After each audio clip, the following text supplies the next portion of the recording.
శ్రీమాత్రే నమః. 2025 వరకు కూడా ఈ 4 రాశులకు తిరుగులేదు.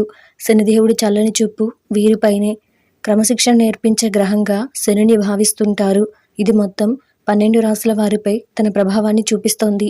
సూర్యుని చుట్టూ ఒక రౌండ్ తిరగటానికి ఈ గ్రహానికి 30 ఏళ్లు పడుతుంది. ప్రస్తుతం శని సంచారం జన్మరాశి కుంభంలో కొనసాగుతోంది. అయితే ఈ క్రమంలో 4 రాశులకు అత్యంత ప్రయోజనకరమైన సమయంగా ఉంది. మరి ఆ రాశుల వారిని గురించి ఈరోజు ఈ వీడియోలో చూసి వివరంగా తెలుసుకుందాం. అంతకంటే ముందు ఈ వీడియో కనుక మీకు నచ్చినట్లయితే లైక్ చేయండి, షేర్ చేయండి. అలాగే మరెన్నో ఇలాంటి ఆధ్యాత్మిక విషయాల కోసం మన ఛానల్ని సబ్స్క్రైబ్ చేసుకోండి. ఇక విషయంలోకి వెళ్తే అందులో మొదటిది మేషరాశి. ఈ రాశి వారికి సంబంధించి ఈ సమయంలో ఉద్యోగంలో ప్రమోషన్ పొందే అవకాశంతో పాటు కోరికలు నెరవేరుతాయి. అనుకున్న పనులు వేగంగా పూర్తవుతాయి.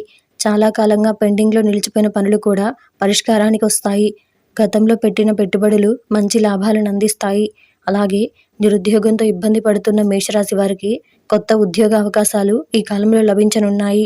రెండవది వృషభ రాశి. ఈ రాశి వారికి సంబంధించి అనుకున్న పనులు పూర్తి చేసుకోవడంలో శని దోహదపడుతుంది. పైగా శని ఈ రాశి వారికి ఆకస్మిక ధనలాభాన్ని, ఆస్తి పెరుగుదలను కూడా అనుగ్రహిస్తుంది.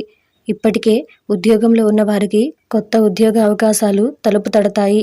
శని గోచారం వల్ల అన్ని రంగాల్లో ఉన్న ఈ రాశి వారు విజయాన్ని పొందనున్నారు. మూడవది మిథున రాశి. ఈ రాశి వారికి సంబంధించి ఈ సమయంలో మీ అదృష్టం రెట్టింపవుతుంది. కోరికలు నెరవేర్చుకోగలుగుతారు. ఈ సమయంలో మీరు ప్రయాణాలు, ముఖ్యంగా ఉన్నత విద్య కోసం విదేశాలకు వెళ్లాలని ప్రయత్నిస్తున్న విద్యార్థులకు అనుకూలమైన సమయంగా చెప్పుకోవచ్చు. వారి విదేశీ ప్రయత్నాలు విజయం పొందుతాయి. నాలుగవది తులారాశి.